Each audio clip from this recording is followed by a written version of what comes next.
Merci d'avoir accepté cette invitation. Merci pour cette présence ce matin. Alors j'ai le plaisir et l'honneur effectivement de tenir les propos d'introduction de cette conférence de ce matin. Alors je me présente, donc mon nom est Éric Jacquemin, je suis l'ambassadeur de Belgique au Cameroun depuis 2020. Je suis accompagné à ma gauche par le consul de l'ambassade, Robin Herrero, et j'ai l'honneur évidemment d'introduire la délégation qui nous a rejoints cette semaine, à savoir le directeur général de l'Office des étrangers, M. Freddy Rosemont, et sa collègue Marlies Elbard. Alors en guise d'introduction, permettez-moi simplement de brosser un peu les relations entre la Belgique et le Cameroun. Prime abord, il faut savoir que ces liens entre nos deux pays sont historiques et fiables. Les relations sont excellentes. J'en prends comme preuve encore notre réunion hier après-midi avec le ministère des Relations extérieures, qui l'a encore rappelé qu'effectivement les relations sont très très bonnes. Elles sont bonnes dans plusieurs domaines. Alors je commence notamment par le volet politique, si on peut dire. Il y a le volet bilatéral.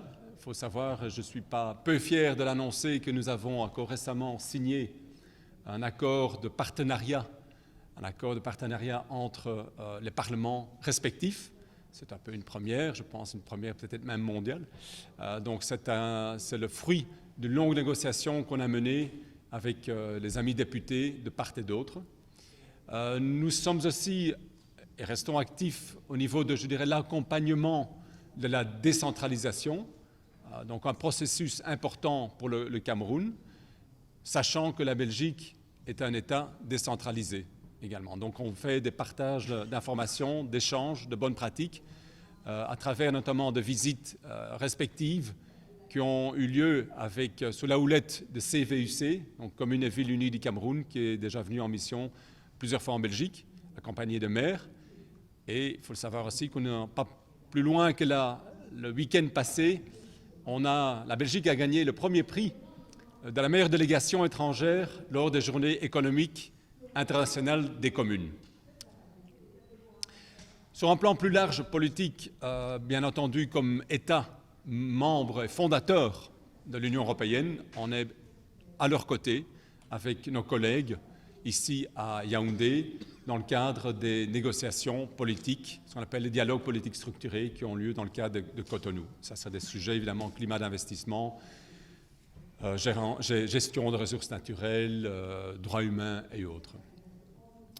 Sur le plan de la coopération, sachez également que le Cameroun ne fait plus partie des pays de coopération bilatérale directe depuis 2013.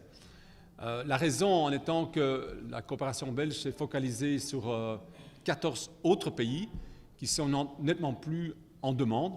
Donc j'en déduis que c'est un bon signe pour le Cameroun. Ceci étant dit, si on n'est plus en coopération bilatérale directe, on est un partenaire très très important au niveau indirect, notamment comme bailleur de fonds essentiel et important des institutions de Bretton Woods, mais également comme partenaire essentiel dans les agences onusiennes et européennes. Donc la visibilité est moindre, mais on a quand même un impact important. Sur le plan économique, là aussi, des relations intenses et importantes. Plusieurs de nos entreprises sont ici présentes depuis plusieurs décennies. Je ne peux malheureusement pas mentionner leur nom, je ne peux pas faire en publicité, mais ils sont actifs dans le cadre du BTP. J'en prends comme exemple le projet de Nachtigal qui va fournir une importante part de l'électricité du pays. C'est un consortium international, mais il faut savoir que le génie civil a été construit par une entreprise belge. Nous n'en sommes pas peu fiers. Alors, hormis le BTP, on est également présent dans le domaine du transport, le domaine des machines de génie civil, dans le domaine de l'énergie solaire notamment, et également dans le domaine de l'assainissement des eaux. Volet économique aussi qui se reflète à travers les échanges. Échange mutuel. Nous sommes statistiquement le 5e fournisseur du pays, et ça fait suite notamment à la grande diaspora camerounaise que nous avons en Belgique. Alors on se rapproche plus en plus du sujet du jour, parce que qui dit diaspora dit communauté. Nous avons effectivement en Belgique, et mes collègues à ma droite vont certainement me corriger en donnant des chiffres peut-être plus précis, nous estimons à 20 000 Camerounais qui résident en Belgique. 656 Belges au Cameroun, donc voilà, on est un peu en déficit, mais c'est pas grave. Donc ça permet quand même également dans ces échanges mutuels de savoir qu'il y a beaucoup d'échanges commerciaux aussi en divers produits et des échanges en fait équilibrés qui sont même parfois à l'avantage du Cameroun en fonction des saisons et des périodes, et ce sont des flux qui peuvent varier entre 240 et 400 millions d'euros annuellement. On se rapproche du sujet du jour. Quand je dis consulaire, effectivement, c'est un autre volet très important des activités de l'ambassade, notamment vis-à-vis de l'assistance à notre communauté belge ici, assistance consulaire. J'en remercie le consul, mais également au niveau des services habituels de l'ambassade qui sont liés à l'état civil et la nationalité.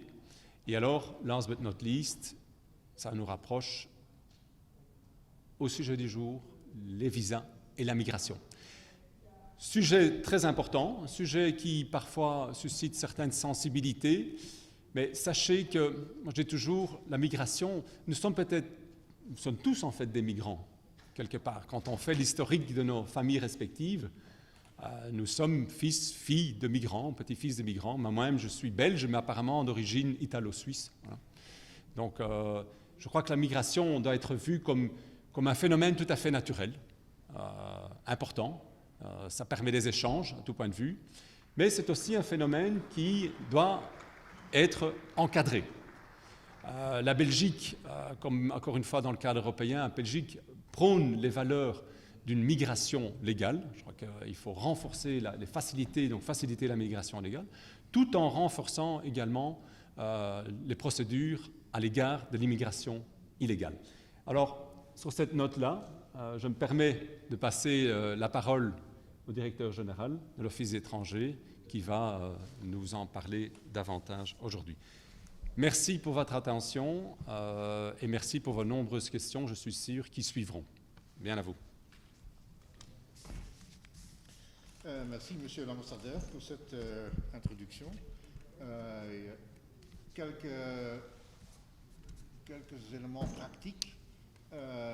L'idée est que je vous entretiens pendant un petit quart d'heure avec quelques sujets qui me tiennent au cœur, qu'après vous avez une grande possibilité de poser des questions et j'espère que je peux les répondre, et qu'après il y a la possibilité encore pour des interviews plus privées à 2, à 3.